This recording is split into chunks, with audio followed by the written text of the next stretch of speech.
Hello and welcome everyone, and thank you so much for joining us for today's webinar on search engine optimization and social media for tourism businesses. I'm Patricia Kingston from Tourism NI. If any of you don't know me or haven't met me before, I'm delighted to see so many of you joining us today. We're delighted also to be joined this morning by Paul McGarrity from Octave Digital, who you can see beside me here. And Paul will be delivering a refresher session on what's proven already to be a really popular topic. As this is a refresh, anyone who joined us for Paul's webinar back in June might recognise a lot of the content here today. We're hoping this will be a chance for you to see what you're doing right and maybe have a think about what else you might like to have a go at now. Paul will also be answering some of your live questions at the end, so be sure to stick around for that. We're delighted this time also to be offering a limited number of short one-to-one calls with Paul for industry registered to attend the session. So I'll explain a little bit more about that later on. This webinar, as all our webinars to date, have been delivered as part of Tourism NI's ongoing Tourism Enterprise Development Programme, so that's TED for short. We know it's been a really tough year, and at Tourism NI we're committed to try and help rebuild our industry at this crazy time. This year's TED programme has been carefully designed to try and help the tourism industry here survive and also recover from the unprecedented events that we've seen in 2020. So far we've been delivering a number of financial and business support webinars, and now as we're moving towards 2021 we're going to continue to deliver a range of topics to help on the recovery journey for you guys and for all of our industry. We do know there's no one solution to recovery, so we encourage you to continue to look at all the packages of funding and supports that might be available. You can see all the COVID support materials and sign up for webinars and expert advice on tourismni.com and covid19.tourismni.com, but we'll talk about that a little bit more later on after Paul's main presentation. The most important thing, I suppose, is to just let us know what you need and we'll try our best to help you. In particular, you'll receive a feedback form after today's webinar, so please be sure to fill that in and we can continue to tailor our programme of events to your needs.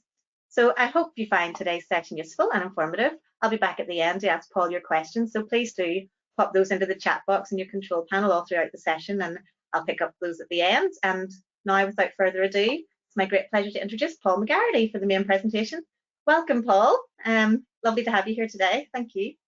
Great. Thank you very much, Patricia. Thanks for the introduction. So, well, good morning, everyone, and you're very welcome to today's webinar on social media and search marketing for tourism. As Patricia said, my name is Paul McGarrity. I'm the Director of Octave Digital, and we specialize in digital and social media marketing, and also have a niche operation in tourism marketing as well. So just an overview then of a bit of information about me. Been running Octave Digital for the past 10 years now. Started basically working with kind of small businesses to help them improve their online performance. And as I said, kind of a specialism in areas of tourism marketing, and I've delivered campaigns where this is Cabin and Monaghan Tourism, and also Discover Galway as well. So, in terms of an overview, guys, of today, we're going to look firstly at an overview of social media itself, introduction to some of the main platforms and who's using what, and then a review of best practice in social media and search for tourism. So I have lots of really good examples, and this is where I think a lot of people like looking at examples of businesses that actually do this well. And I've actually, some of you might have been on the course then in summertime, but I've a little bit of an update because I picked out a really, really good case study from a Belfast tour experience who I think are absolutely fantastic on social media. So we'll have a look at them. And then also social media marketing, like the types of content that you should be posting, and also like how to engage with people as well. I'll keep coming back to this word social, and the importance of those kind of social activities in your social media marketing. And then search marketing. So what is it? Why it's important to be visible in search engines and how your business can benefit from it. And then also giving you SEO tips on how to improve SEO for your own business. So social media marketing for tourism and hospitality. Just going to start with an overview. What I see quite often when I'm going and do audits and reviews of businesses on social and digital media is that they tend to kind of start without a plan. And it's a very, very important step, even if it's a couple of pages of your complemented business plan that you might have in terms of your marketing. But that should sit at the top of what we call the RACE network. Okay, so the RACE framework rather is reach, act, convert, and engage. And it's a really good overview to help you just think about the types of marketing that you need to engage in to drive this, what we call the funnel. So it's attracting people to your website at the top here through areas such as search engine marketing and social media marketing that we're going to cover, but also other areas like public relations and advertising. And then down through the funnel then to act and engage. So when people are on your website, what kind of content are on your website, so they get a really good feel for what your business is and what you're offering, and core information that they will need to make a purchase decision or get in touch. So there are things like videos, so if you have a video for your business, give an overview of what it is, or photographs as well, lots of photographs showing, because if you cast your mind back to if you were going on holiday or booking out a tourism experience, then what you would like to see on that particular website that you're on. And you know, it's no mystery to understand that we live in a very, very visual age now. So visuals first, and then kind of text to complement that on your website. And then when people are on your website, you're trying to get them to convert to do something. And that might mean contact you or make a booking or make an appointment. And then last but not least, there's engage. So it's engaging with the customers that you have, and that might form part of a database, for instance, if you have for email marketing, or it might be encouraging them to follow you on social media so that you can build and keep that kind of ongoing relationship with them as well. So it's a really good framework to look at in terms of your overall marketing. So modern tourism marketing, let's just delve into the first stats here we have from ResearchGate, and it's basically asking people, or finding out rather, the impact of online on the tourism environment. So what are the main factors that will influence tourists for why they pick certain tourism properties, or hotel bookings or restaurants or tourism experience. And working from left to right here with personal experience at 33, and then with 51% of travelers rate that friends, colleagues, and relatives have an impact on their decisions.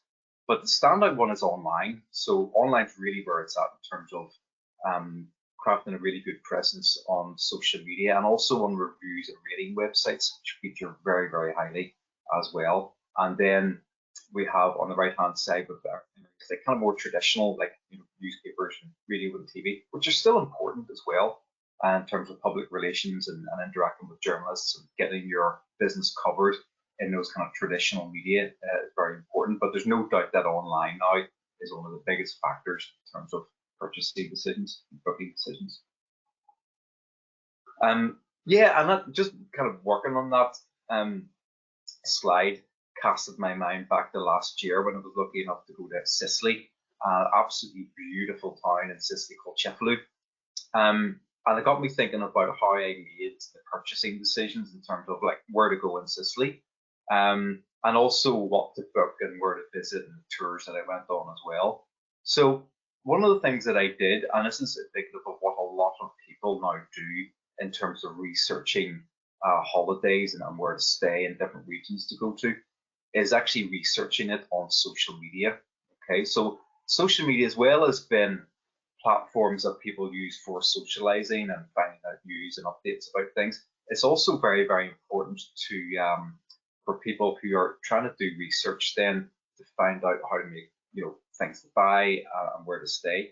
So I would have put in, for instance, hashtag Sicily, hashtag Cefalù into social media platforms such as Instagram, Facebook, and Pinterest, and kind of built up this visual tapestry of where I might want to go and visit. So bear in mind that a lot of people do that now, and this is an added importance then for you to be visible on those platforms, and also getting in on hashtags as well.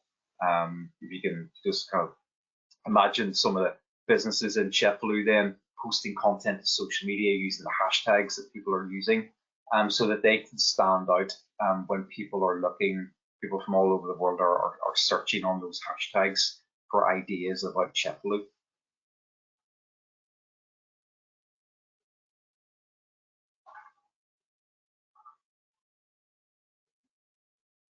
Okay, so guide to social media networks and usage. There's just an overview of what social media networks people actually use in Northern Ireland. So this is the latest research from Mintel Ireland.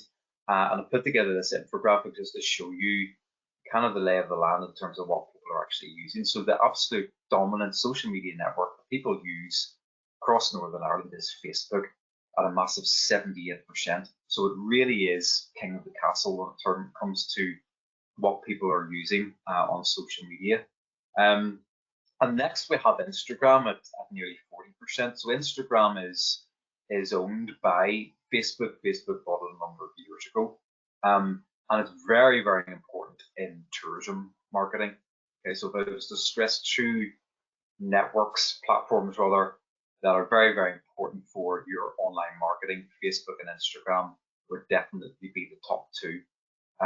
Twitter is also also important for promoting yourself live in the moment, and also things like journalism, stakeholder relations, and also events as well.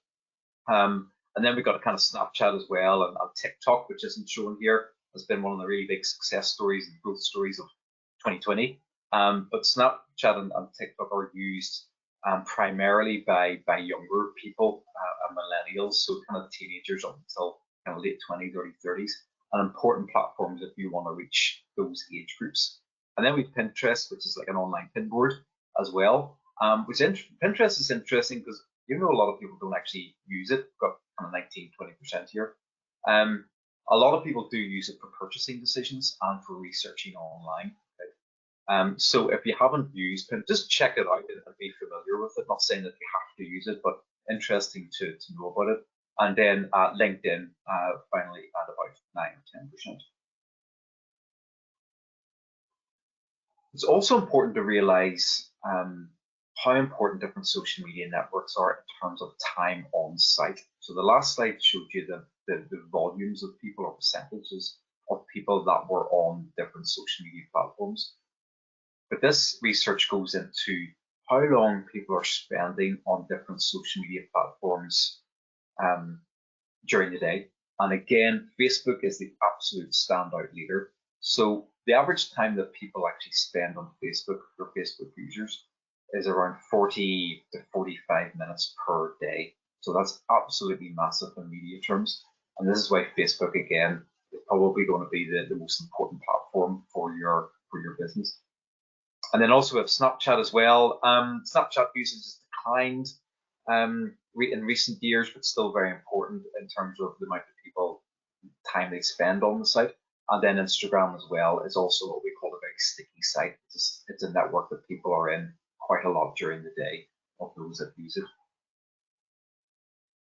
In terms of social media used by young people, you can see here from this slide in terms of just the volumes of young people that prioritize Snapchat and Instagram.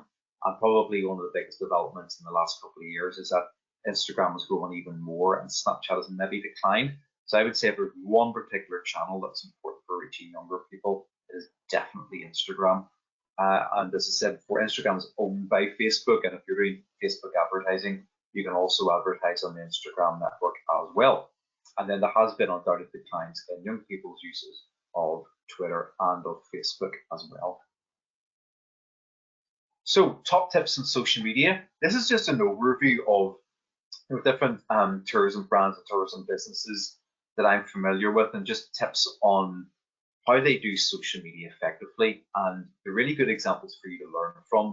So if you have the slides at the end, you can go through and look at some of the examples in more detail and just check them out online, check them out on social media, particularly their Facebook and Instagram accounts. So first top tip starts with this overview. If you can read that cartoon, it really summarizes what goes wrong on social media for a lot of businesses.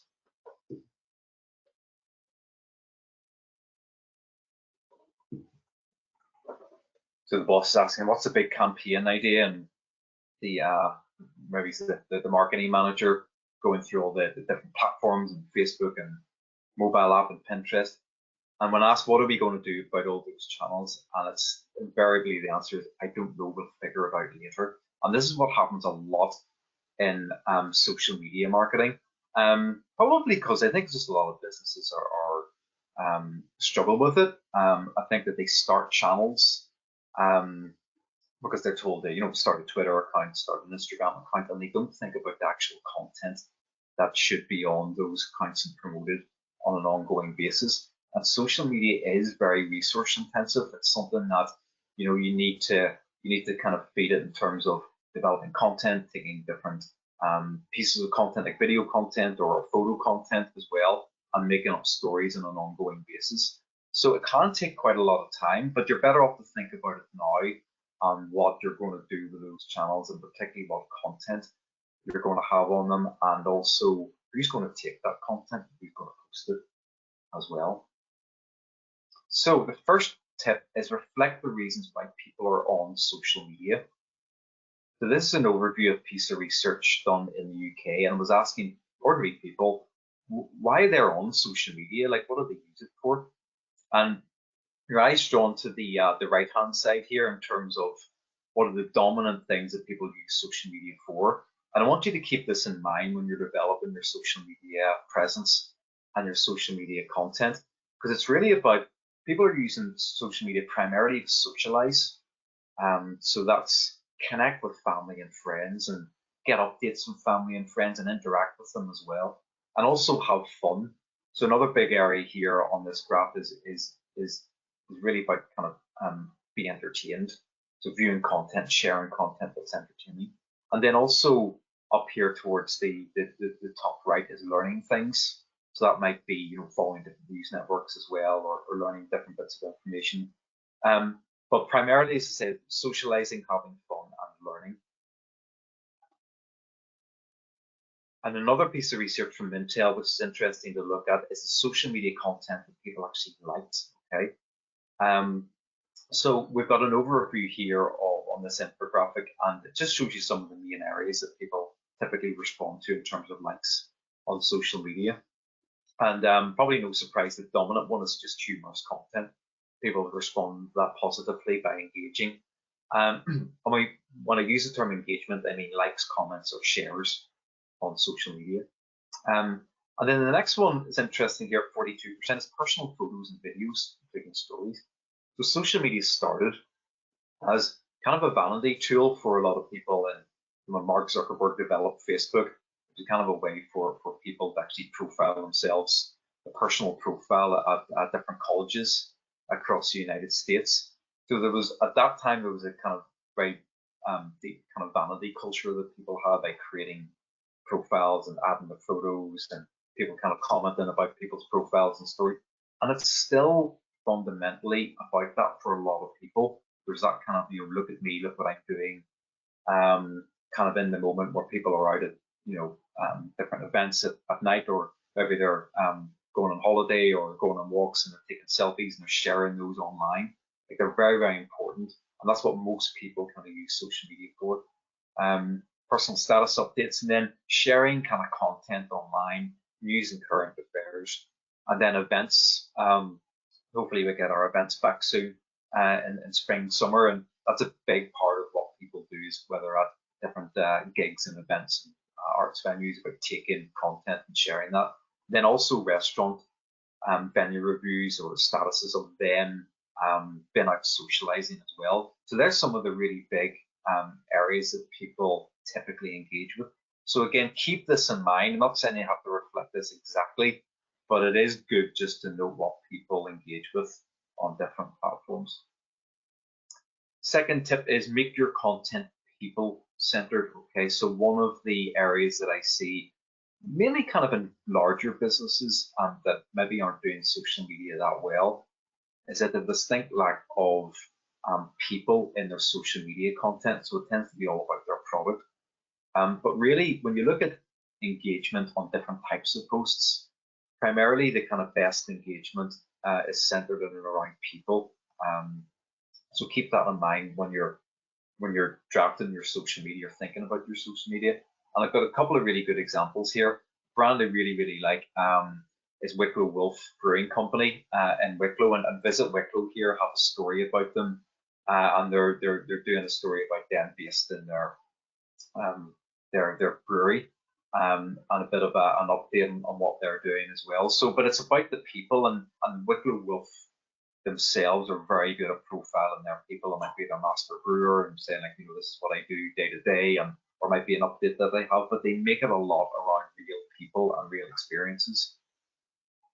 And then second, another brand I really like in Dublin is Junior's Deli and Polly's Pizza. They're a part of the same restaurant, and they're fantastic at showing their staff in a very kind of natural way about, maybe it's their birthday, or they've reached a 10-year anniversary, which Orla's done here in this post, and just a nice photograph and a bit of a bio about them.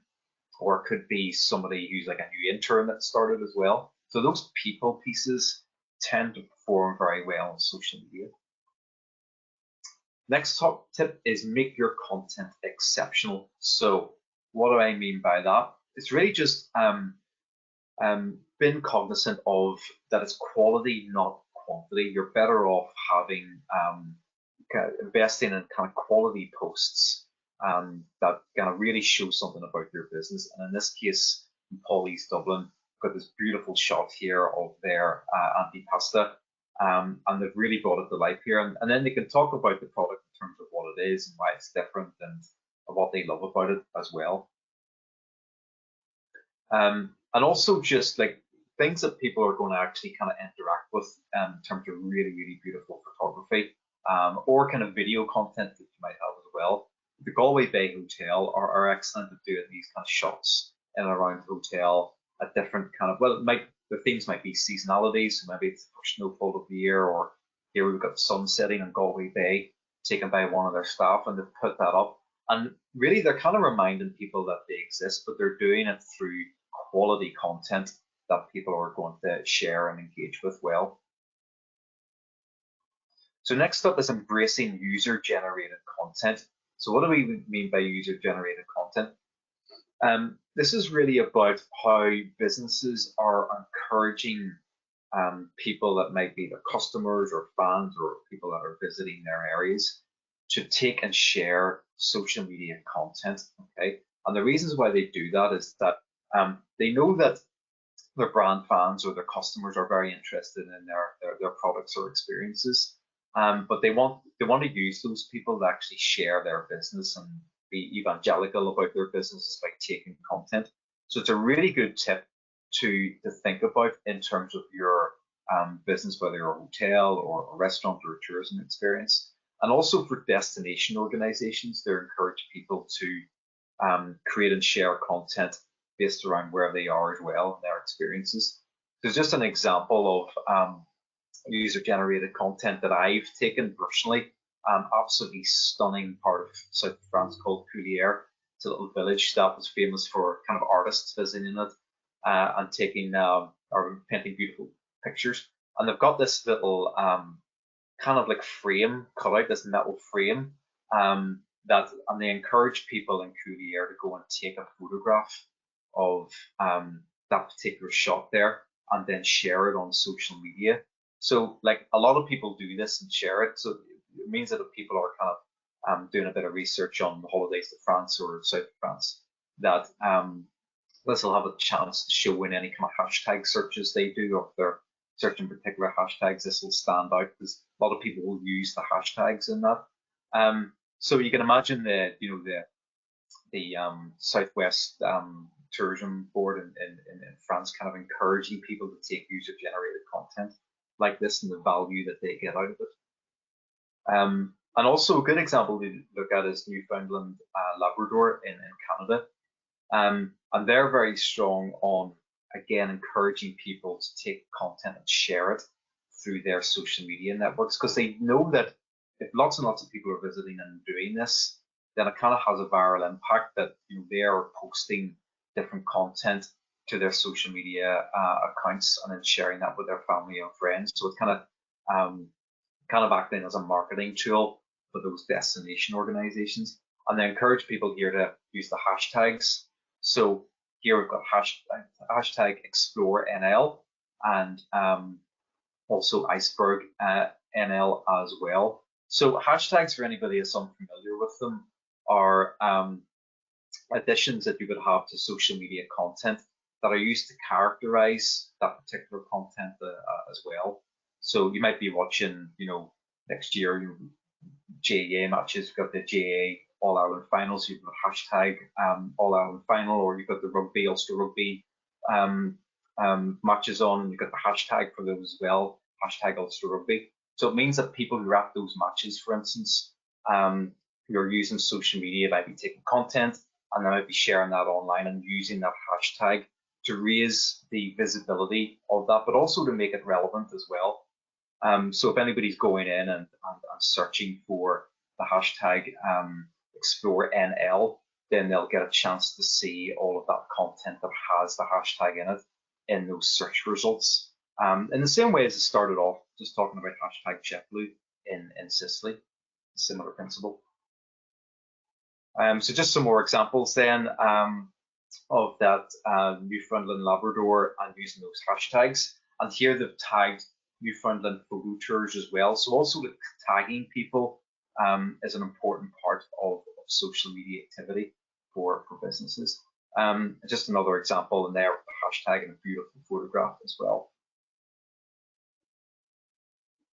So one of the things that you should do is just map out what are some of the main hashtags that people are using that are relevant to your business. So here we have one of the top hashtags that are used in Irish tourism is hashtag Love Ireland, okay? But I would say as part of your social media plan that you do check out what the main hashtags are. And a good way of trying to find those out is going to the Tourism NI social media accounts, and also Falch Ireland and Tourism Ireland, to just check out what people are using and build those up and see what ones are relevant. And also for your own particular area, maybe you're based in Ballycastle or Armagh City, and finding out what the local hashtags are, and also hashtags related to the kind of industry you're in or products that you're focused on. Maybe you're in the food business and particular hashtags for that type of food that you're selling. We'll take a look at some examples later on of cheese producers and the hashtags they use. So hashtag research and hashtag usage, very important. Also leveraging the power of real influencers. So I'll explain why I have real in brackets later on in this. But really just, I mean, you could argue that everybody on social media is an influencer or some degree of influence to a certain extent. But there are different bands of people with influence on social media in terms of journalists or different bloggers or people who've just built up very kind of strong profiles as well. And you'll want to be able to use them to kind of spread your message. So just an example, we've got Irish, the travel editor and writer, Paul McGarrity. He says it's easier than ever to take a short break in Northern Ireland, but why for visitors from the south of Belfast or Derry seem to feel further away than Galway? So he's just this story here that he's promoting on through his social media accounts. But one of the things that Paul will typically be looking for is just really great kind of content from businesses, authentic businesses across the country, and he loves doing stories about small businesses and those tourism experiences as well that mightn't be covered in other kind of mainstream stories. So one of the things you can do is reach out to these travel journalists and see if their itinerary might kind of include the area that you're based on or theme that you're involved in as well. So they are always open to stories and linkages in with business. And Twitter is particularly good for that as well, about making these links, because all journalists worth their salt are strong on social media. And I know that Paul, for example, uses Twitter and Instagram as well very effectively.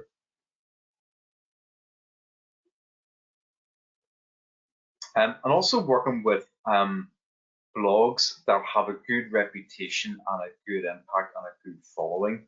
So Juniors Dublin, Juniors Delhi that I mentioned earlier on, in this particular post, I've obviously got in a food blogging account. So this is at Dublin Food Guide. And maybe these are a team of bloggers that have come in and kind of sampled the and they've done a really nice post about it. And what Juniors Dublin have done is that they've regrammed that, or they've shared it on Instagram.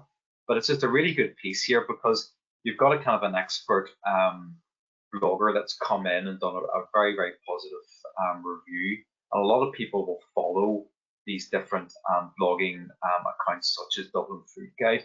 So it's good to kind of make linkages with them as well. And then we also have like actual people that have a passion for, in this case, tourism and Irish tourism, and go around the country kind of sampling different areas. And here we've got, this is one of the posts I did for Monaghan Tourism, and it's saying, great pictures and a fab review of our first trip to Monaghan by Where Is Tara? So that's the name of her blog. And we're saying come back soon, and then we've used the hashtag MyMonaghan. So we would have reached out to different bloggers who were authentic and had good followers, and you know, we're doing it for the right reasons, and then promoting what they had in terms of their content and giving them credit as well.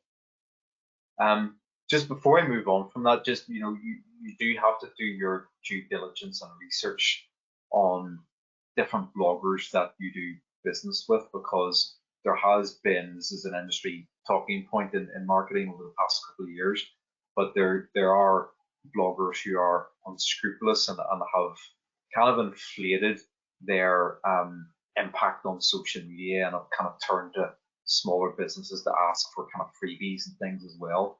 So you have to be very, very careful about that, and only do business with influencers who do genuinely have strong influence and are going to add a lot of value to, you know, any review that they do about your business. So next up is utilizing stories. So stories lie at the heart of social media content. And again, Visit Wicklow are very, very strong on taking these stories, mainly video stories, short videos that they've done about kind of quirky or interesting or beautiful pieces of content that they have. So they have here Meet Alpaca Joe in this wonderful Taller Stories video. And it just makes a really good pieces of content. And again, you can go and kind of check out these accounts and what they're doing at the minute and get some ideas. But you can see here at the bottom in terms of the engagement, so there's 41 likes and 14 comments and 7 shares and 1,400 views of that particular video, that it's actually got very good engagement, because it's the type of thing that people interact well with, and it's kind of a quirky story that when people are scrolling through their news feed on Instagram or Facebook, that it's going to stand out. And again, like, you know, different themes as well. And we did a very successful post for Monaghan Tourism. In this case, it was on the Independent newspaper, writing a major feature on Ireland's best dog and pet friendly destinations. And they'd love to include the best places to eat, stay and play with your pet in Monaghan. But what this did is just opened it up to all the kind of big pet fans across the country and internationally, then to talk about, you know, where they like staying, and talk a bit about their animals and bringing their animals or their pets on holidays as well. So in a way, kind of, we were developing the post, and then we're kind of handing it over to the community in terms of generating content. And this is another thing that successful businesses on social media do. They don't develop, you know, all of the content. At times, take a step back and they'll ask then, you know, what are you doing for, you know, Christmas holidays, or open it up to people or their fans to talk about or share their photographs as well. So it can be a very, very effective tactic if you've built up a good social media following to do that. And also Instagram stories. So on Instagram and Facebook, and indeed all social media platforms now, there's a facility for stories. So it's people creating stories based on photo content that they have, or many clips of video that they can upload as a story. And as I say, they're very, very popular, particularly on Instagram and on Facebook as well. But if, for example, you look at Airbnb's Instagram account, you know, they feature a lot of these stories from local producers. So in this case, we've got 2 women transforming their village with flour and eggs. So this is a story about a family who run a tourism, a business that doubles as kind of Airbnb and also cookery school. And they're just doing a nice little story about that, because through these stories they can communicate what they do better than they ever kind of posting about it in a direct way. The way the story just explains, the diversity of Airbnb and what they're trying to offer to different groups. And also, very important tip about considering and utilizing social media advertising. So the reason why this is so important, and we'll come on to different types of social media as in a second, but a lot of social media platforms do restrict the amount of organic reach that can be achieved for organic posts you put out on their network. So Facebook, for instance, prioritize the content from Facebook profiles, okay? And they have developed an algorithm that they use to, as I say, prioritize the content from different Facebook profiles in your newsfeed, but also like content typically that you engage with. And they also, over the past 8 years or so, have severely restricted the organic reach of posts from Facebook pages in the news feeds of people that follow them. So, for example, you might have a pizza restaurant in Belfast called Joe's Pizza, and they have 1,000 Facebook fans, for instance. So if they're posting on social media, given the impact of the restrictions on organic content, that might mean that the Facebook post from Joe's Pizza might only be seen by about 3 to 5% of the people that actually follow Joe's Pizza on Facebook. So they massively restrict the amount of organic reach. Now that's an average, and I could show you plenty of businesses that have very good organic reach. Okay, just depends on the business, depends on their content. But in a nutshell, Facebook do punish Facebook pages that promote poor content on its network, and they reward Facebook pages that develop content that people engage with very positively and comment on and share in their news feeds as well. So you need to be aware of that. But the other impact then is, if, for instance, you've taken Joe's Pizzeria in Belfast and he's got up to 1,000 Facebook fans, but really he's not getting through to them, and he wants to reach more people, then he will have to use Facebook advertising, kind of deep target different audiences. And Facebook advertising can be a very, very effective way to reach different groups. There wouldn't be any consumer campaigns that I do in marketing that doesn't include an area of Facebook or Instagram advertising. And it is very good value for money. And a lot of tourism businesses, hospitality businesses have been able to use it very, very effectively. So do look at that. But I would also say, if you are going to use it, either get somebody in who knows how to use it properly, or take the time to invest in learning how to use it for your business, because it is a competitive market and it can be difficult to, because it's, as I say, it's competitive. There's a lot of different businesses who are advertising on it. But it is, for small business with a limited budget, it is a very, very good way to reach people. And you can deep target people on a range of very particular targeting areas, such as sort of start off with geographic targeting. So you can target people in a particular market, maybe it's the Republic of Ireland market, for instance. And then you're targeting people that are into, maybe it's you're on a food tour business, and you're targeting people that have expressed an interest on Facebook for Facebook pages that are linked into food tourism, culinary tourism, cooking classes, whatever it is. And also target people based by age and gender as well. So it's very deep targeting and can be very effective. So just an example then of how it actually works. So we were managing campaigns for, this is Cavan, when they were running their Taste of Cavan weekend a couple of years ago.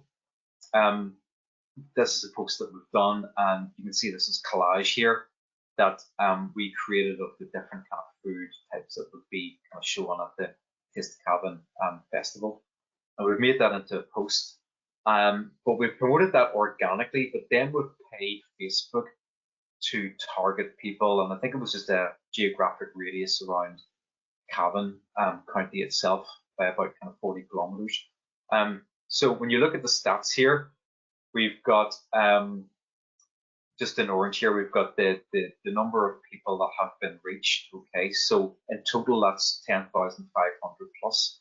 But when we break it down here, we've got 4,200 or so people who are reached organically. So the organic reach in this case wasn't bad. But then the paid reach, we've used a small budget and paid promoted this to that geographic area that I talked about.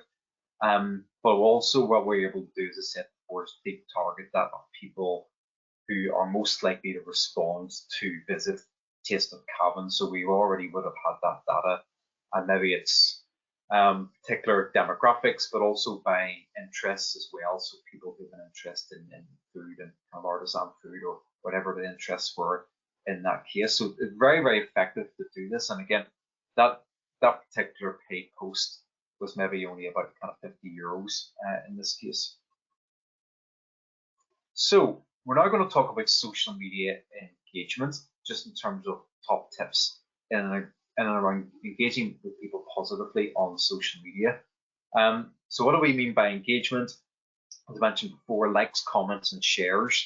If you're creating a lot of content and it's really getting very little reaction in terms of likes, comments, and shares, and there's something wrong, it's not targeted at the right people, or the content isn't just fitting with your audience. So ideally, that's what you'd want to see. And we looked at the examples earlier from Visit Wicklow and a few other examples as well, in terms of people positively engaging with really nice photography or kind of interesting videos as well.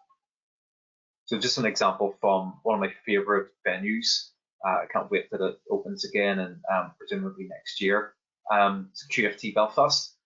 Another really, really good account to look at, guys, particularly on Facebook and Instagram. Worth checking out, even if it's just a bit outside your sector, in terms of the tone of voice, in terms of their confidence, a bit mixed with a bit of humor as well. They're very, very good at social media content, but also very good at engaging with people. So here they put up their story about a particular program that they have out, and fun got really been, and kind of made a few puns about that.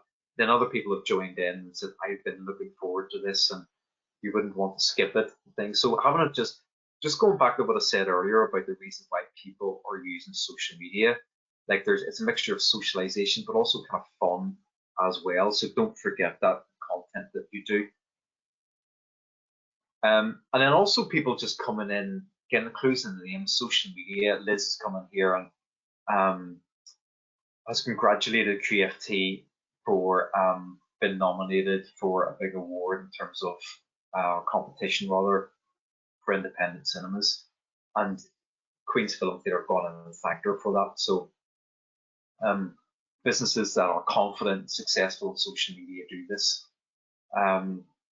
where they go in and kind of thank their fans and have conversations with them as well if that's appropriate. So examples of stakeholder and people engagement. Again, just going back to that post by Visit Wicklow on Wicklow Golf Brewing. And on the right-hand side here, you've had just some comments that people have put in relation to that post. And a post from Marty here. So maybe he,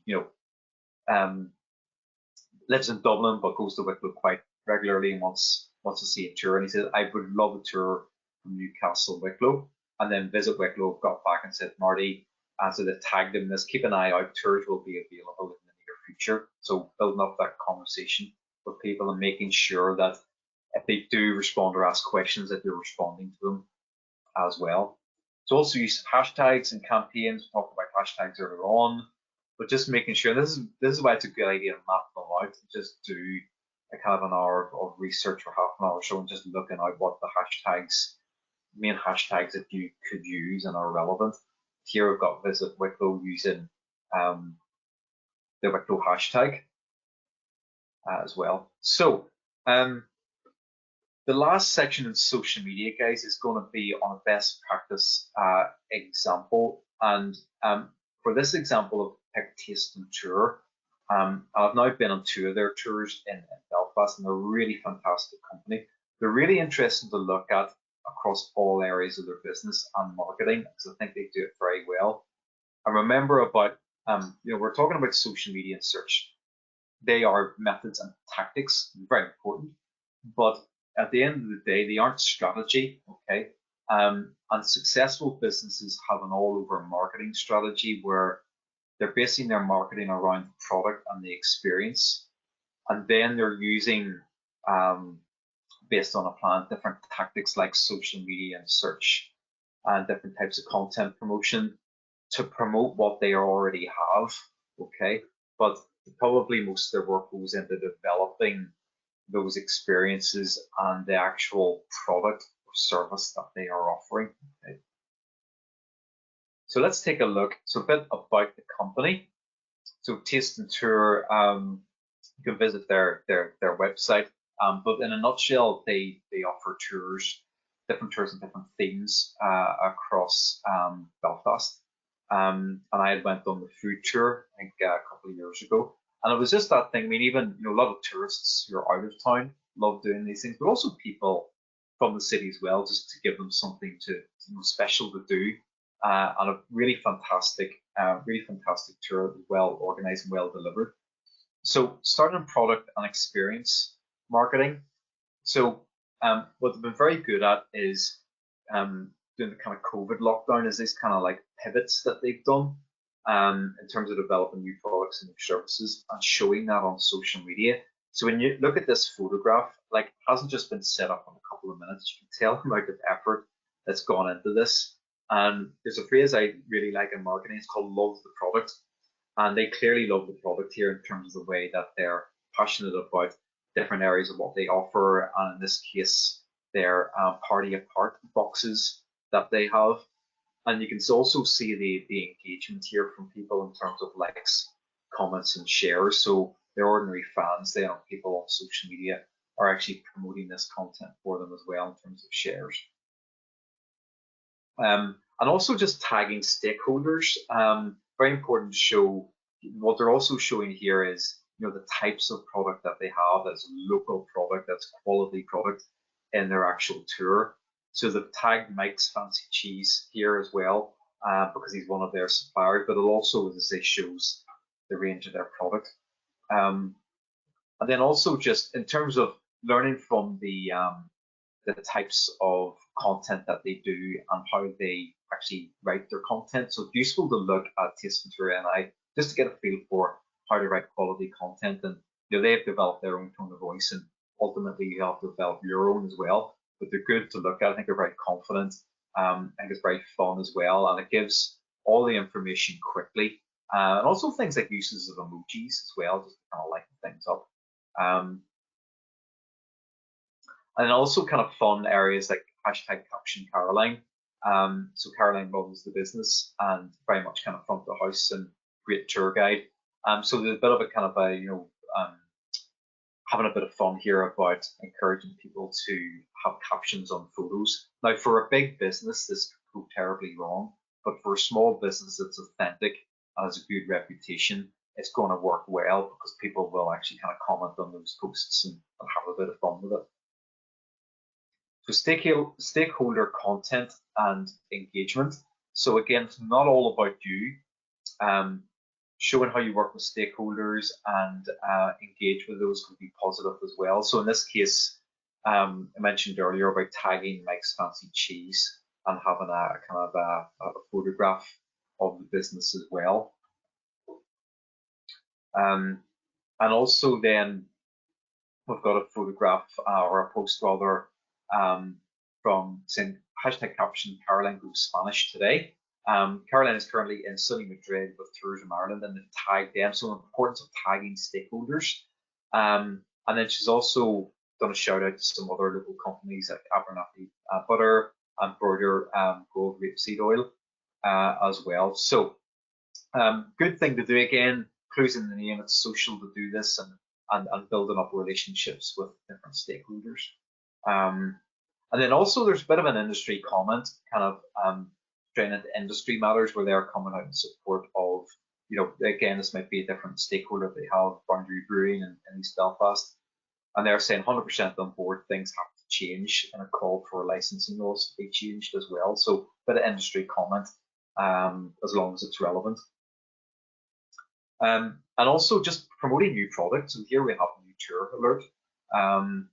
And they're announcing their cocktail hour that lasts for 3 is the best. Surely a cocktail hour that lasts for 3 is the best kind. Introducing the city cocktail circuit. So again, looking at this post about how it's crafted. So nice headline, new tour alert, some emojis, and then the headline, and then introduction to what it is, a bit more information, and finally final paragraph on the kinds of different products or different experiences that you get within that tour, and then maybe a call to action to check it out online and book the tour. And again, very good feedback, very good engagement on that post as well. So it's fine to do product related and service related posts, but just kind of balance it out with the human interest stuff and the other social pics and things that you have as well. Don't make it all about your product. And also these are really well done on their Instagram stories and their Instagram posts as well. Photos and social media posts about like people that are visiting their experience and having a really good time. So that just shows better than anything that company can say about, you know, the value that people get out of it. So really nice photograph, and they're saying, do you love gin this much? So just kind of simple posts, but great content that are based on social experiences work very well. And just keeping on the theme of social experiences, again, just when they have their on their Instagram stories, you can check out, you know, the different kind of tours they've done and some of the stories that they've developed around that. So stories are very important because they're shown for 24 hours. They can be, you can save them as well as Taste and Tour have done in this case, but they do have good visibility in platforms, which is why a lot of businesses like using them as well. And also customer service. Like, don't forget, social media isn't all about marketing. There are some other areas of businesses that are important to have a really good presence on, and one is customer service. So making sure, for instance, that, you know, if you're using Facebook, that you've set up your messaging system as well, and that you have, like, some of the favorite places I like in kind of a normal road. You know, they're great businesses, but they're also great on social media, and they're great on getting back to you very quickly about if you're trying to book something or trying to ask a question, and it's just kind of good customer service to do that. So that brings to an end the social media section. So we're about 50 minutes through, and then the next section is going to take about kind of shorter section of about half an hour.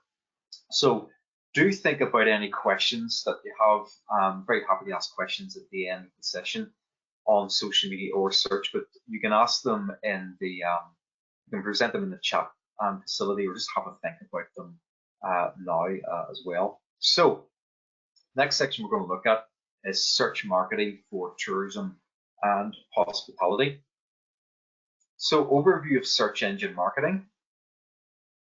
The search engine marketing is a combination of search engine optimization and pay per click marketing. So one is basically kind of organic in that you're trying to achieve visible results in the organic listings in for instance, Google search, and the other is pay per click or paid advertising on search engines. So how search works, okay, so we're going to go in now and just watch this quick video, brilliant overview by a former engineer from Google that just explains how Google actually works. So I'll show this in a second, yeah.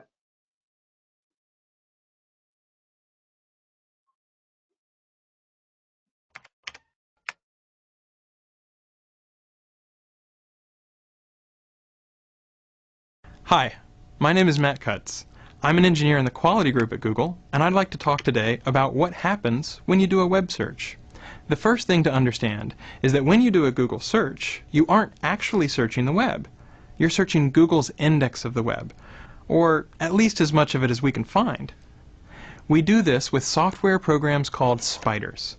Spiders start by fetching a few web pages. Then they follow the links on those pages and fetch the pages they point to, and follow all the links on those pages and fetch the pages they link to, and so on, until we've indexed a pretty big chunk of the web.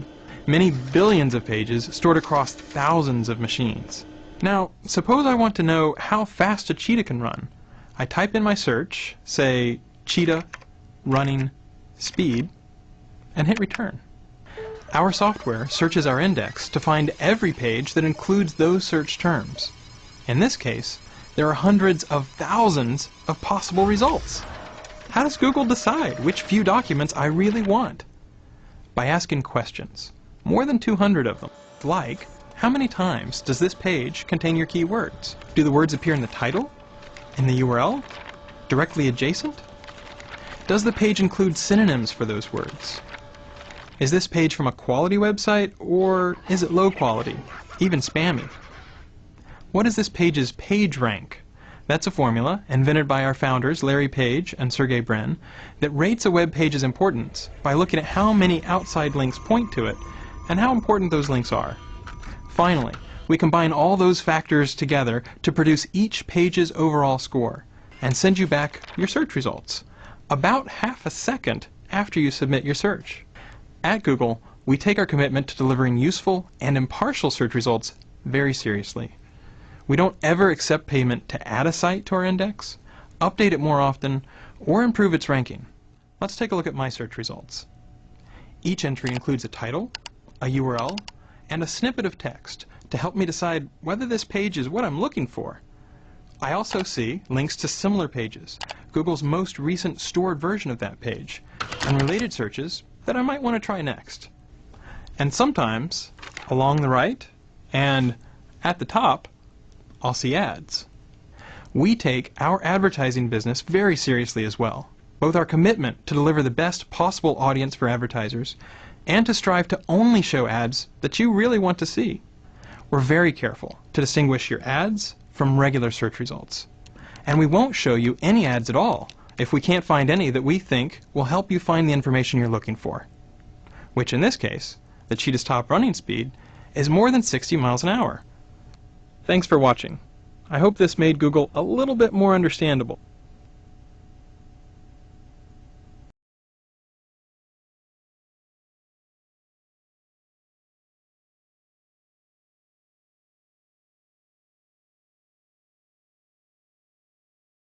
Okay, guys. So yeah, just great overview of primarily how Google search actually works in practice. So the reason why search engines are so important is every day there's millions, hundreds of millions of searches that are done for different search terms, and they're just now a very, very important way for people to access information and also to do research and deduct things as well. So I mentioned at the start of today about kind of planning my holiday, my last holiday to Sicily, and doing a bit of research about I researched on social media to get that kind of visual sense, but also would have looked on Google for different areas and different areas of transport, and also booking in tours that they went on as well. And also would have looked at a combination of ads and also organic search results to help me do that. So it's very, very important for businesses to stand out highly visibly for important search terms that are related to their products or their services. Okay, so what we have here is just an example of, we put in tours of Belfast. That somebody from Marseille or Michigan might have put into Google, and here we have the Google results here, which at the top, they don't show ads on the right hand side anymore. These are all on the top, and they're shown by the little green tick with ad beside it. Okay, so these are the 3 top ads that users will see when they Google that term. And they have here, we've got, for instance, getyourguide.com and TN Coach Hire have both taken out paid ads. So it means that when somebody clicks on third ad, for instance, they'll be taken through to that website and that landing page. So for that business, TN Coach Hire, it's a good way to be visible for very relevant terms that people are putting into Google. So it's intent-based marketing. You're trying to reach people that have a particular intent and are probably in the mood for researching or booking something. And then just below that, the ad search results are the map listings, okay? And here we have Belfast City sightseeing, we have Belfast City tours and Irish tour tickets as well, along with the map. So the reason why they're shown here is that Google give away a free property called Google My Business, okay? And it's a free business listing that any business with a physical location can actually set up on. But it's very important to get that right and encourage good reviews and to have plenty of content on it as well. But Google will show these in the space below the ads. And then below that, we have what I'll call the organic listings, okay? So our organic listings here for Tours of Belfast are 10 best Belfast tours by TripAdvisor. And then we've got Visit Belfast sightseeing tours. And then below that as well, we have a particular platform linked to tourism. So the reason why, we'll go into how Google actually decide who gets shown in this space, but in a nutshell, as Matt says, it's based on the relevancy of that particular website and the particular landing page for the search term, and a number of other different factors that we'll explore. But you'll tend to see for these very big terms like Tours of Belfast that the big kind of primary sites such as TripAdvisor and Visit Belfast will be rewarded very, very heavily in terms of their ranking in the search results for a lot of these big areas. Okay, so it can be a challenge for smaller businesses to rank highly for those big terms such as Tours of Belfast or Belfast City Tours. And what they might want to focus on is longer tail key phrases that we'll look at later, where they might be able to rank higher for. So be aware that 55% of all clicks go to the first 3 organic search results. Okay, so you can see by this this graph here that just a lot of people, once they get in position kind of 4 or 5 down towards the bottom of the first page of Google, the amount of click-throughs on it are very low. So that's why this is showing it's important to be in that space at the top.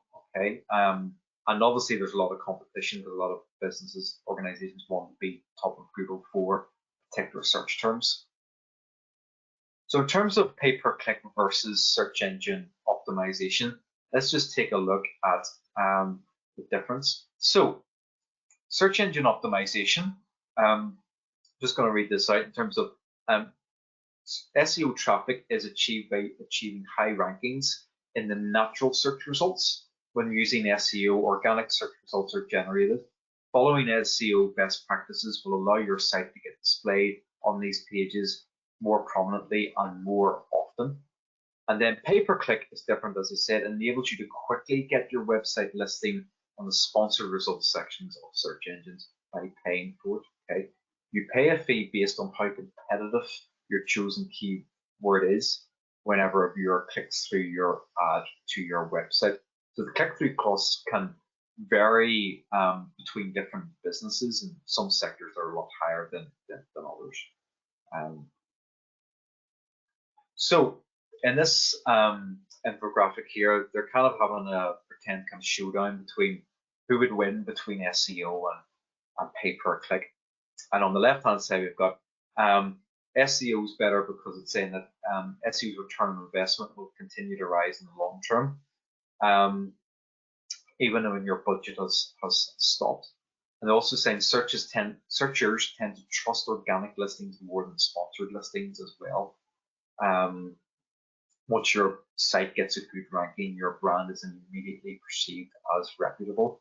There's a term I like about search engines. So search engines are reputation engines. And a lot of people view the search results on Google as a very, very reliable and trustworthy source to things that they might be looking for. So it's got a value, a kind of a reputation trust value.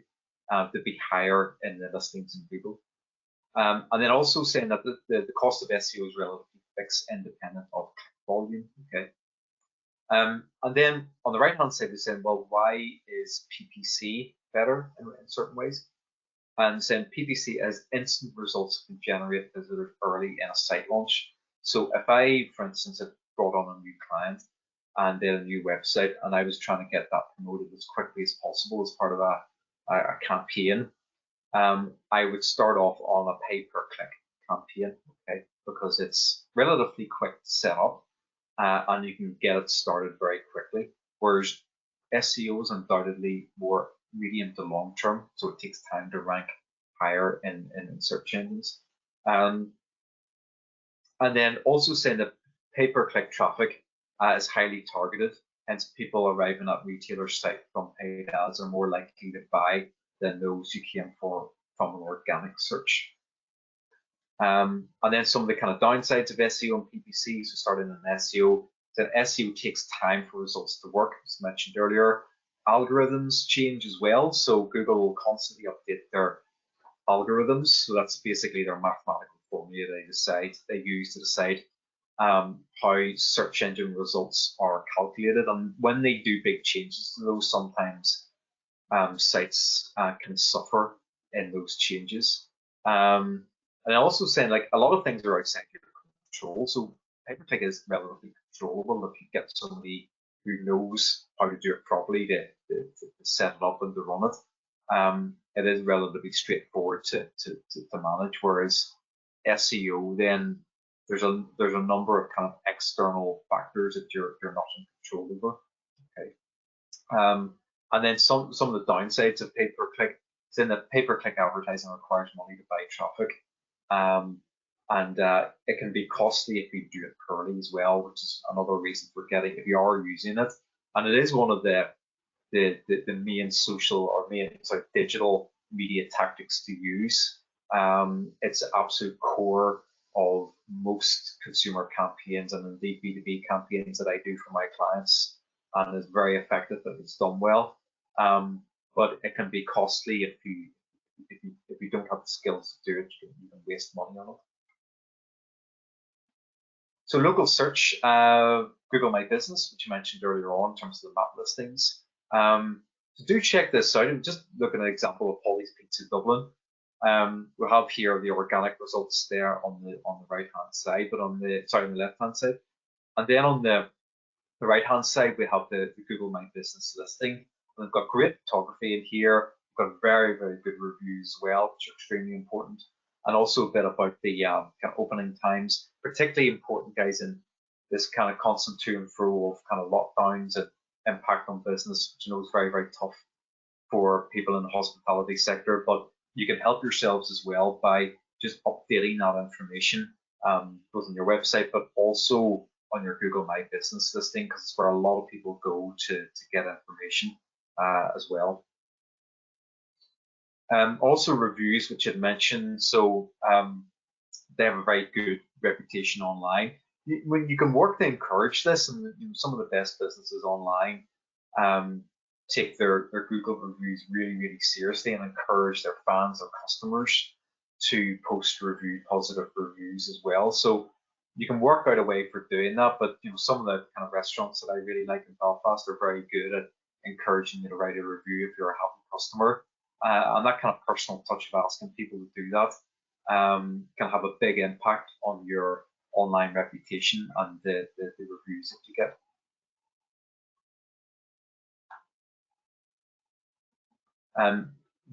Google have invested a lot more in Google My Business in the last couple of years.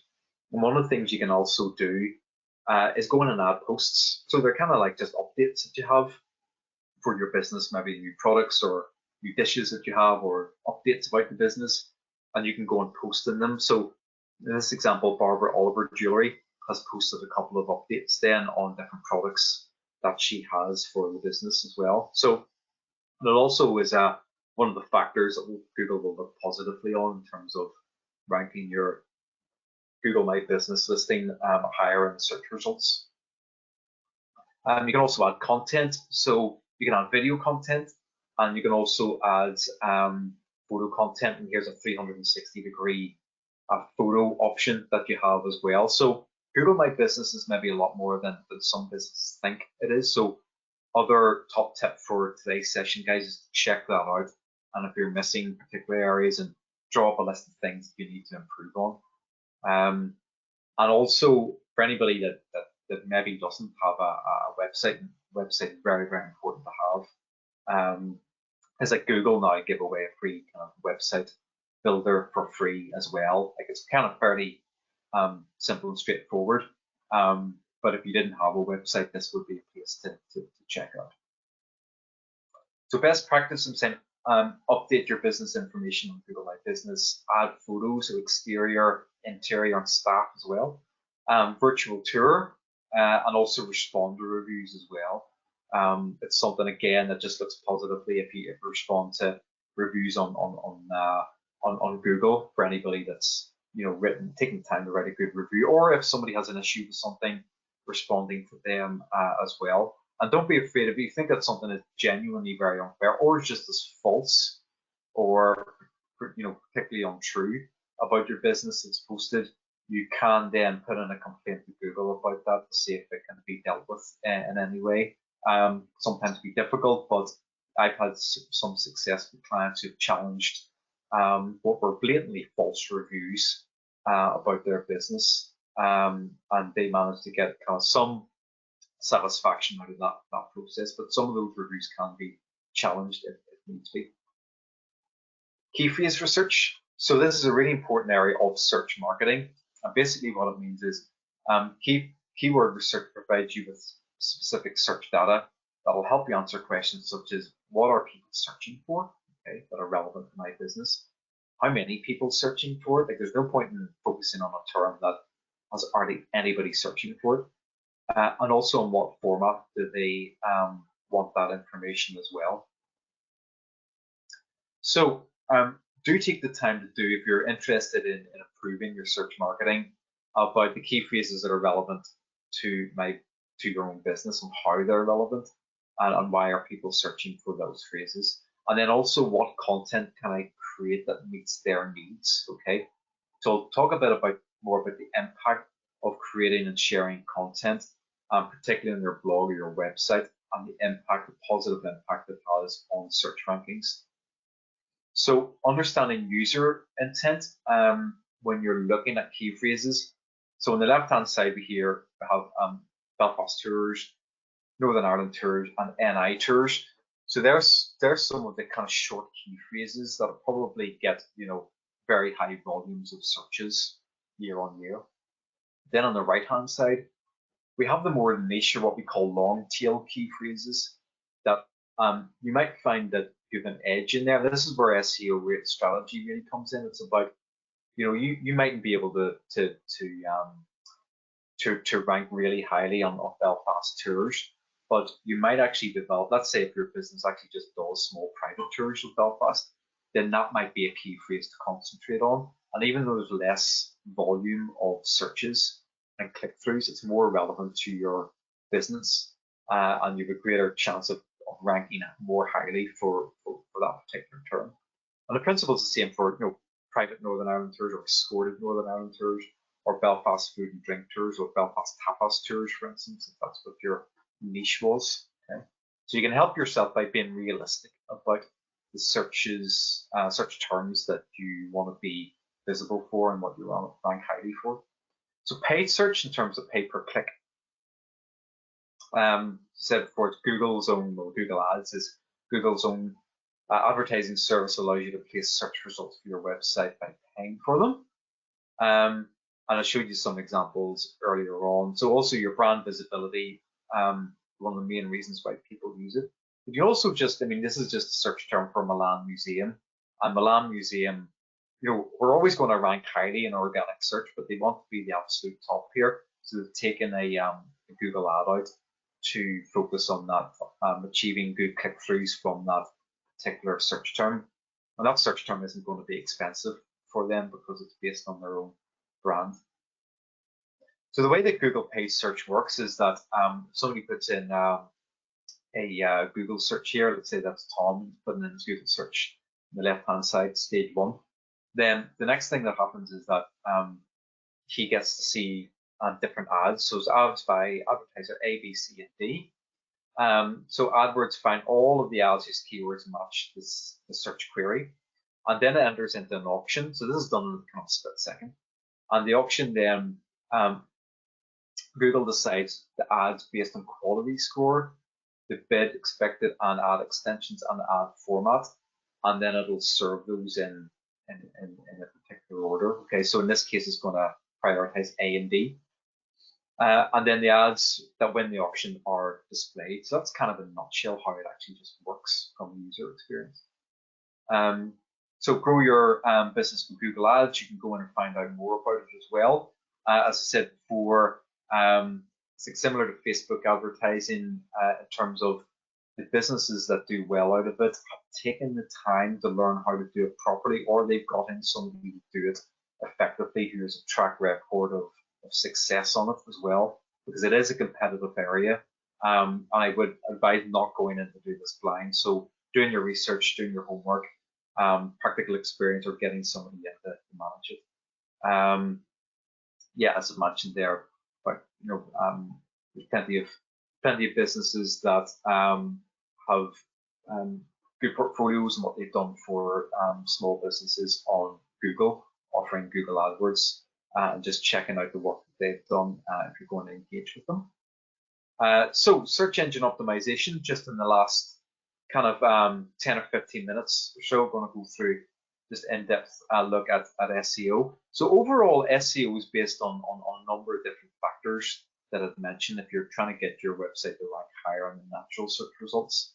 So a couple of main ones you're going to kind of pick out is your website design. So if you have a very old website, for instance, that doesn't have a lot of kind of fresh content on it, then that can be a factor that's downgraded in terms of your visibility. Also, links are rewarded as an SEO factor, clean code as well as sitemap optimization, and also loading speed. So if your site, for instance, had a slow loading speed, it would be a flag to Google to rank it further down the search results compared to a competitor's website, for instance, that had a fast loading speed, which is understandable because Google ultimately want to improve have the best user experience for users. So if they think something's going to negatively impact that user experience, they're going to downgrade it.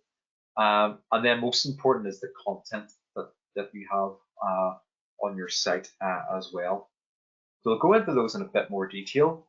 So proactive influencing of search engines. So I'm just going to pick a few of these out. This is a ranking advice done by one of the world's top SEO consultants, a guy called Rand Biskin, and I'm only going to concentrate on a couple of them, and I'll show you examples of how they link in with these. But the first one is crawlable, accessible URLs whose content Google can easily parse and index. So if you had, if I was searching, for instance, of a Sicily holiday for next year, and I typed in Sicily escorted tours, Google would look through tons and tons of different websites, and then, but one of the factors they would look at is websites that had easily crawlable, accessible URLs. So if one of them had like SiciliHolidays.com, and then the full URL after that was escorted tours of Sicily, that's something that they can read easily, and they're more likely to reward that than a URL that doesn't have those key phrases in it, or is more complicated, or has strings of numbers after it. And then the next area I'm going to focus on that's very, very important for SEO is have the most credible, amplifiable team available to create content that serves the searcher's goal and solves their task better than anybody else on page one. So SiciliHolidays.com, for instance, might develop content, and one of them might be 10 top tours to do in Sicily, or 10 top foods you have to try in Sicily, or So blog content or different types of content on its website, or video content that helps users based on popular searches that they might do.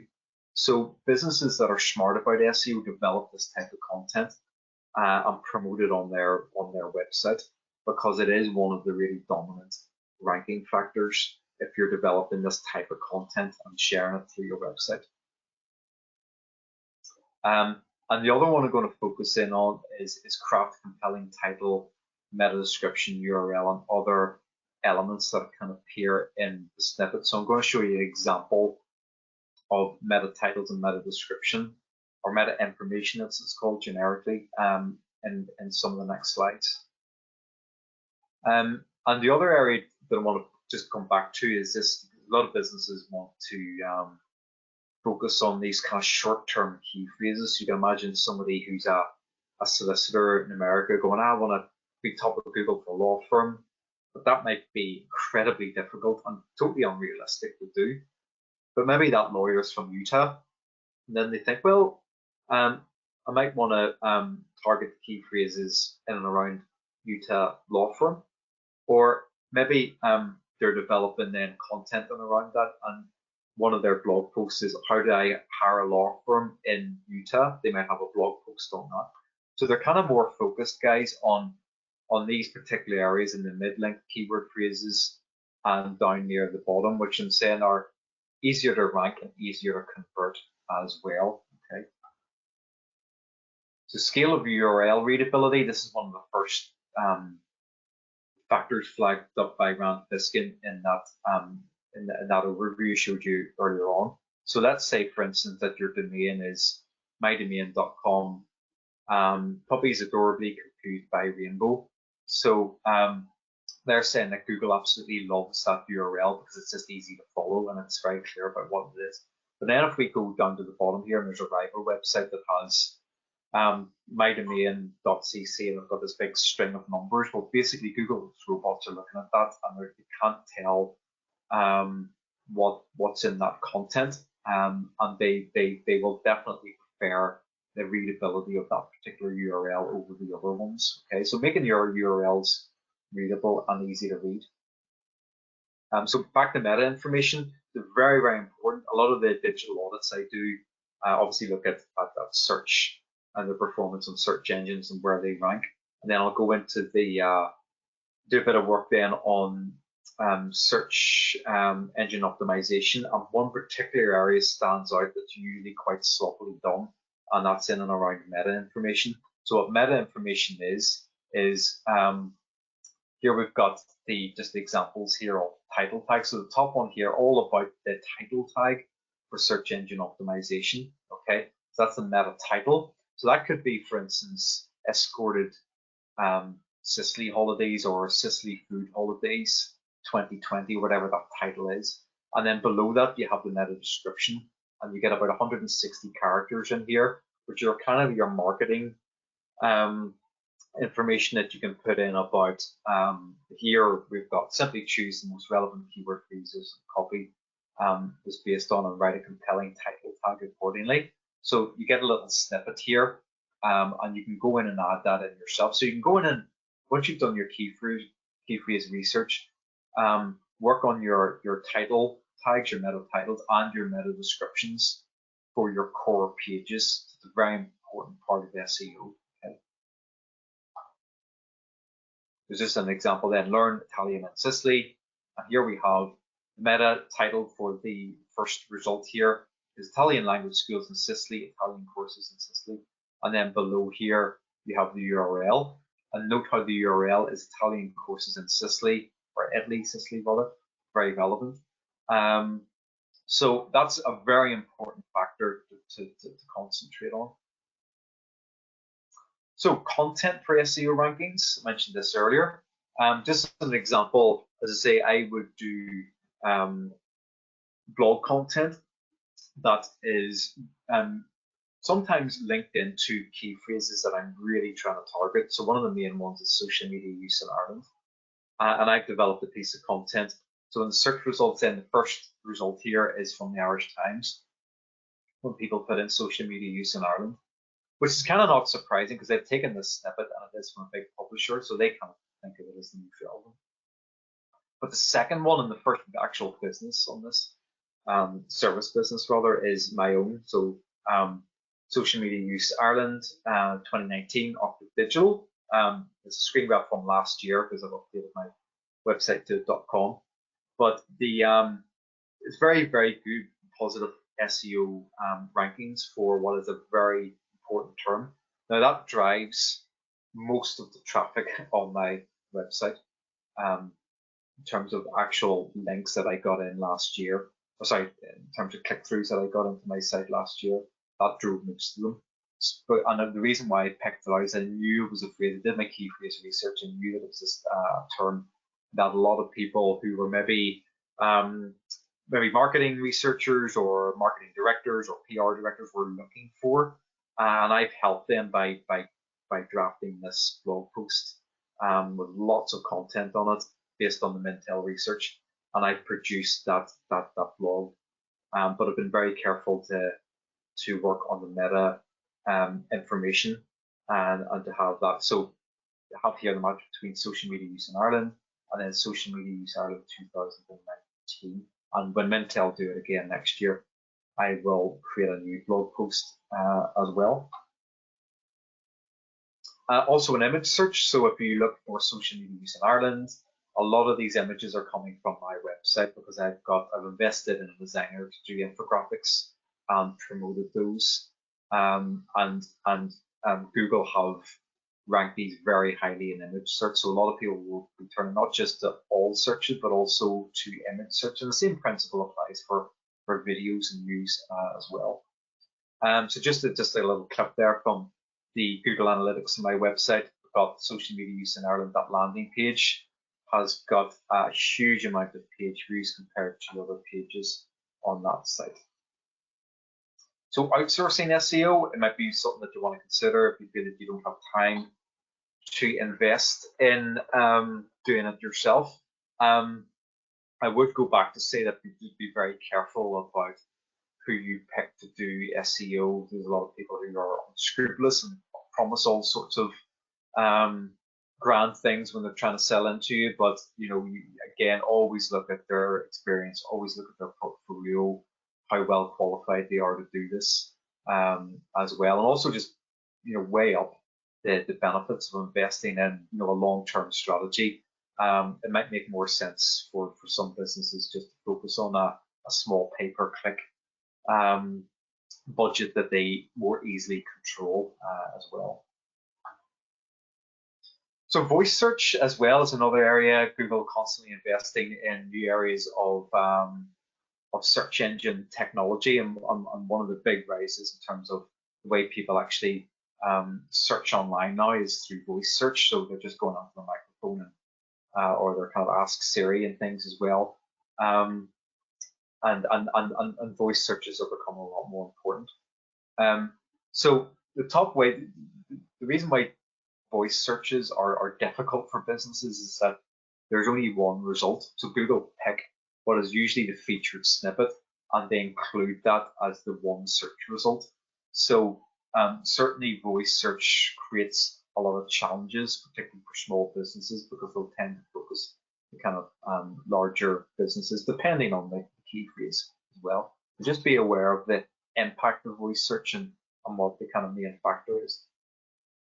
So guys, that brings us to an end of our session today on social media. We've covered social media and search for hospitality and tourism. So focusing on just looking at the range of social media networks that are out there, which ones are more important than others, what people use social media for, and also lots of really good examples and tips then on how to do social media effectively in terms of content and engagement with people. So a bit of homework for you in the run up to Christmas is actually just take time to look at some of those businesses that I've picked out. Some of them are businesses that I'm familiar with because I've been on the tours, I've visited the destinations, I've been to the restaurants. And as I say, marketing is more than tactics. It's about everything in that business, from the product through to the staff to the proposition and the value and everything else. But do look at some of those examples. And then for search, just really important to be visible in search for relevant search terms that affect your business. So if you're not doing that at the minute, make that one of the priorities to look at going into next year, because now is a very good time to do this homework and to be working on your social media, well, your marketing strategy generally. I have a few exercises here in terms of here about developing ideas for social media content summer 2021 based on ideas and examples highlighted across, and pick those different areas. So feel free to go in and do those exercises. It'll help you with your social media planning. And then review and discuss a range of tactics for engaging with others as well. So don't just be posting content. Work out then how you're going to operate social media across customer service and also engage with people as well. So guys, that brings us to an end to the presentation today, but we've got a Q&A, so I'm going to hand back to Patricia. I think she's got a few questions that have been fielded by the attendees. Yeah. Thank you very much, Paul. Loads of really useful information there, and I wasn't expecting exercises today as well. A bit Joe Wicks, but some exercises for everybody that won't be too strenuous, but that's great. Just a reminder to any of the industry joining us today, as always, we'll be sharing a recording of today's session with you all. So lots of information there, but don't worry, you'll be able to review it all again at your leisure, and we'll get that up online as soon as we possibly can. And as promised, and as Paul mentioned, I'll be sharing a couple of your questions with Paul very soon. So if you do have a question, you haven't popped it in the chat yet, just do that now. The question section is in your control panel on the webinar there. So pop your questions in, and we'll try and get through as many as we possibly can this morning. Just before we get stuck into the questions, I'm going to do a couple of very quick polls just to get a feel for how you find today's session so far. They should pop up on your screen very shortly here. The first is just to check how you would rate today's session in terms of content and relevance to your business. So that's with 1 being not relevant at all and 5 being extremely relevant. Just give you guys a second. We've got a good turnout today, so I'll just give a second for everybody to fill that in.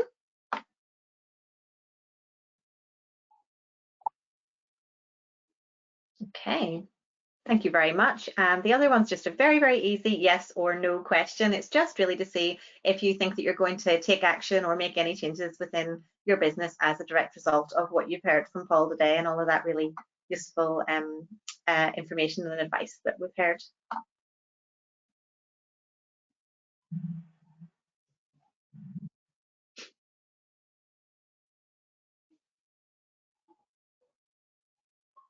Thank you so much. It just helps us ensure we're on the right track with everything, and then we can continue to develop and improve the TED program as we go forward. As I mentioned earlier as well, we'll be issuing a short survey maybe today or tomorrow in the next couple of days anyway. So if you could take a chance to fill that in, your feedback is so useful because it means then we can ensure we're delivering the topics that we need. So within that evaluation, yes, we would love to hear how you find today, but also an opportunity for you guys to tell us what else you would like to see in the TED program going forward. We're releasing lots of new topics in the new year, so that would be really useful if you can take just a minute or two to fill that in.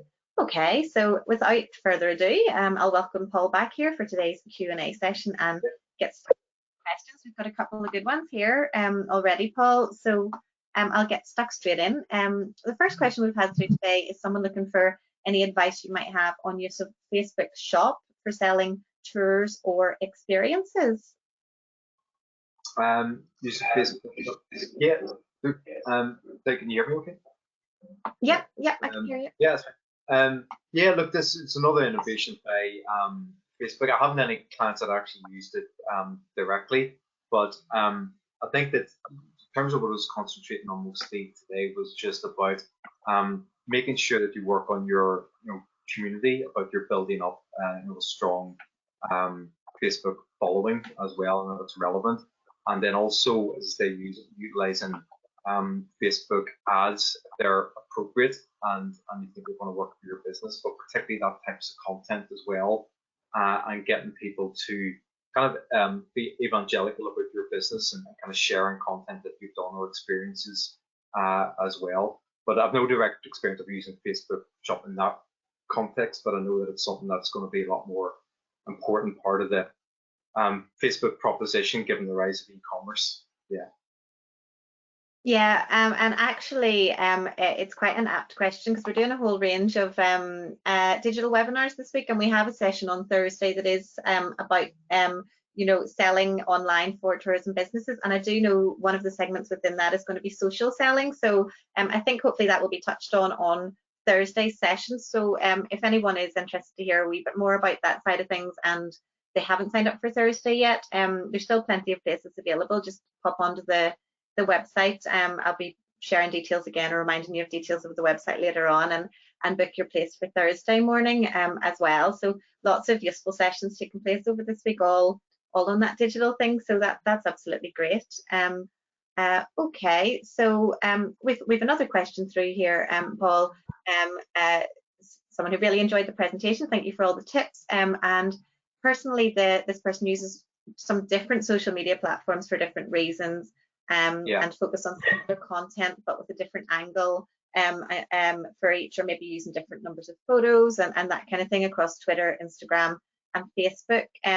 Would you recommend keeping sort of a similar theme against platforms, or changing tactics across platforms based on user profiles? What would be your recommendation there, Paul?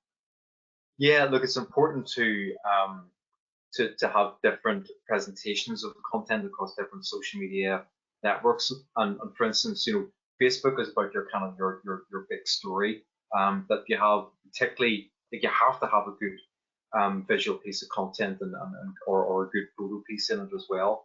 But more about that kind of story. So when I'm doing posts for developing content for some of the destinations that I manage, like this is Cavan and Discover Galway food experiences, there's very much in those, like, we kind of use those longer stories, and we will have like a video based around one particular business, and you can get away with that on Facebook easier than, for instance, on other platforms. Like Twitter is very much like short, sharp, and in the moment. Okay, so Twitter's one of its main advantages. They call it in the market, in the moment marketing, where you're using different bits of content to talk about something that's going on at the minute. Maybe that's an event or an update that's happening live. So you can tweak them, but then it's also, there's a resource implications to this as well, and it takes quite a lot of time to, you need somebody to tweak that content appropriately. And I would say definitely about Instagram and the power of Instagram stories, and just get comfortable with those and experimenting with them as well, because they do have very good visibility on its network. Yeah, absolutely. I think in tourism, Instagram is such an important one because there's that real visual kind of side to it. So I've got a question here about blogs. So an interesting one. So do blogs not have to be something you intend to be read, or are they created more for ranking? So I suppose that's from the search engine optimization, perhaps. Paul, what's your thoughts on that? No, I mean, I'm not a fan of just writing blogs for optimization purposes. Like, when I go back to my own content, the ones that I read, and I do spend a lot of time, I want it to be quality more than quantity, and you're developing, whether it's a guide to Facebook advertising or I do like an overview of social media Belfast, but it would be 2,000 to 2,500 word pieces that might take kind of a day and a half or so to write, in different types of content and links and different sources. So ultimately, like, I want that to add value to the reader. Also content that they probably wouldn't get anywhere else in the market, that's maybe a bit unique. That's why I did, for instance, the social media use in Ireland, analysing the research by Mintel.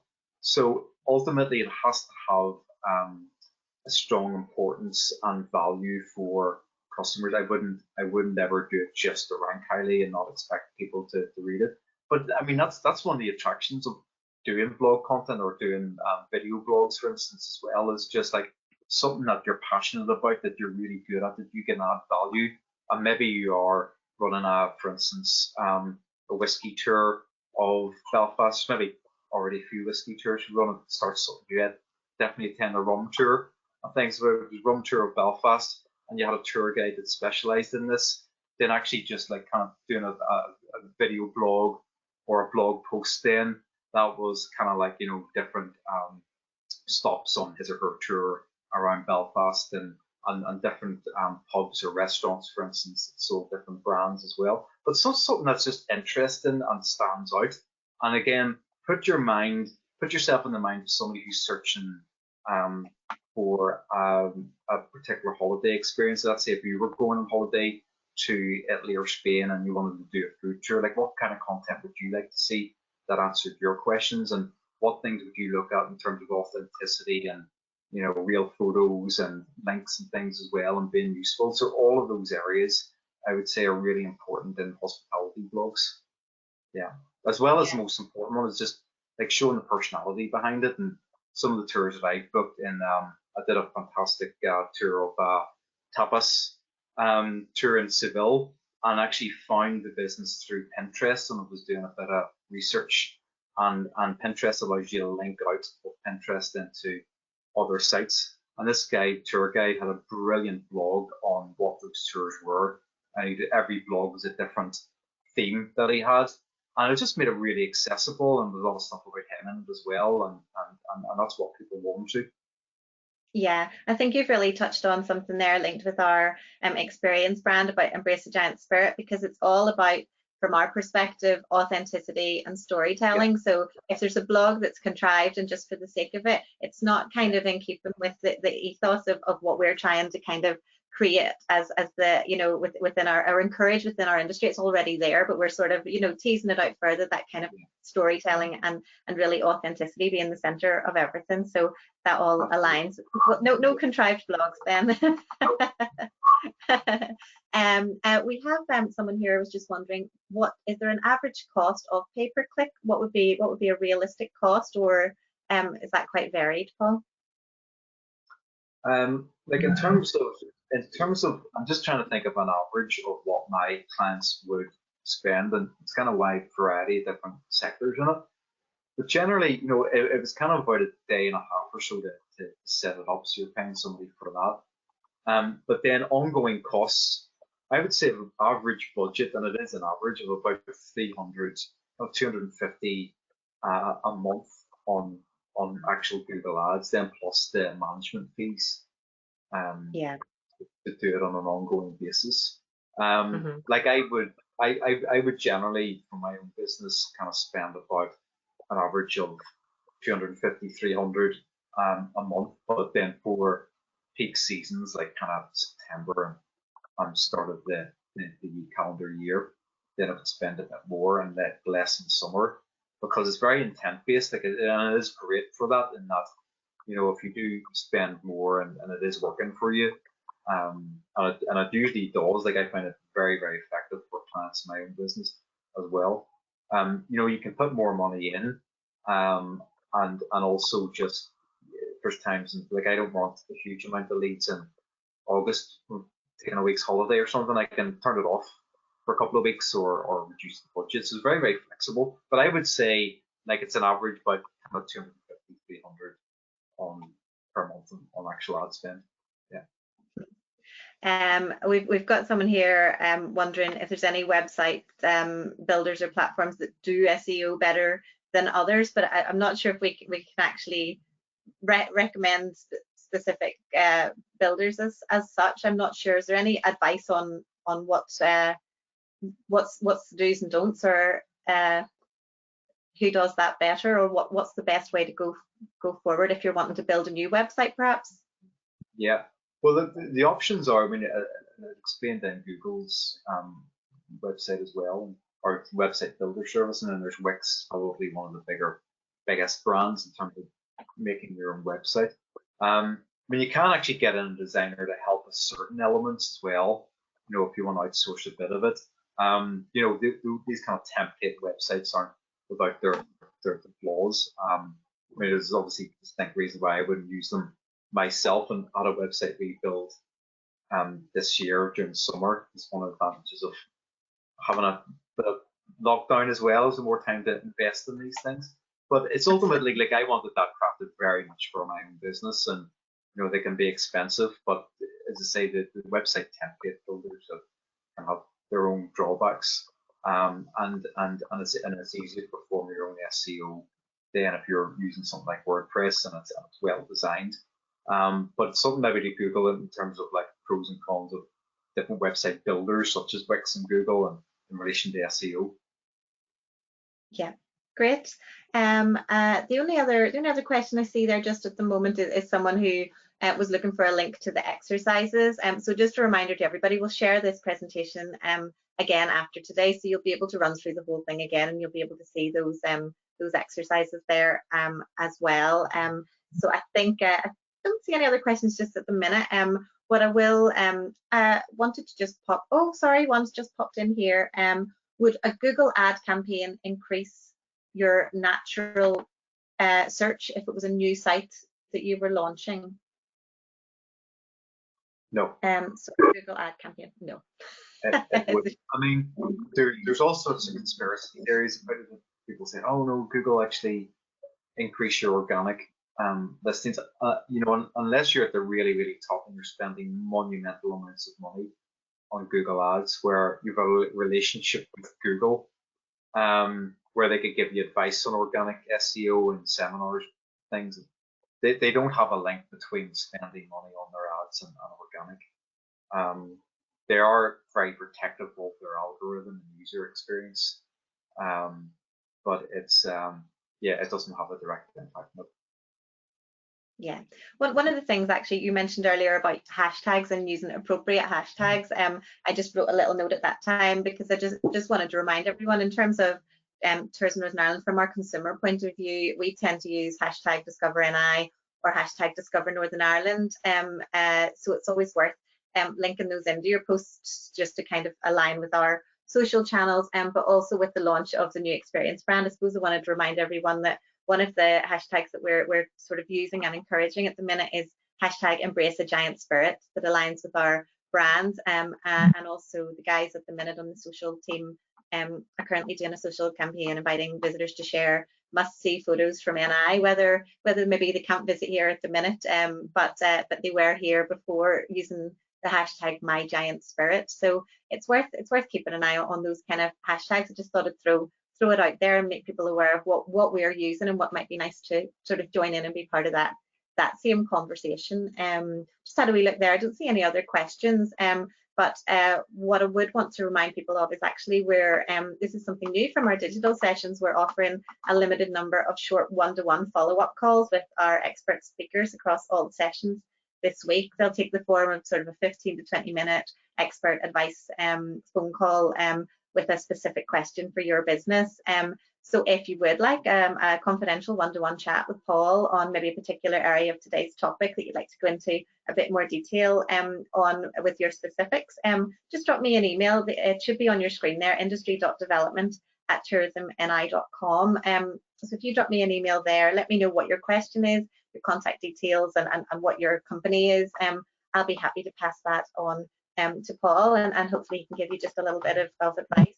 We do have limited capacity. We did have a lot of people signed up for today, so we can't guarantee a callback for all requests, but we will do our very best, or even if we can't accommodate them all in the next week or so, maybe we can do a second wave of callbacks later on. So please do get in touch if there's something you'd like a wee chat with Paul about. Paul's really the expert on all this, so good to take the opportunity to pick his brain.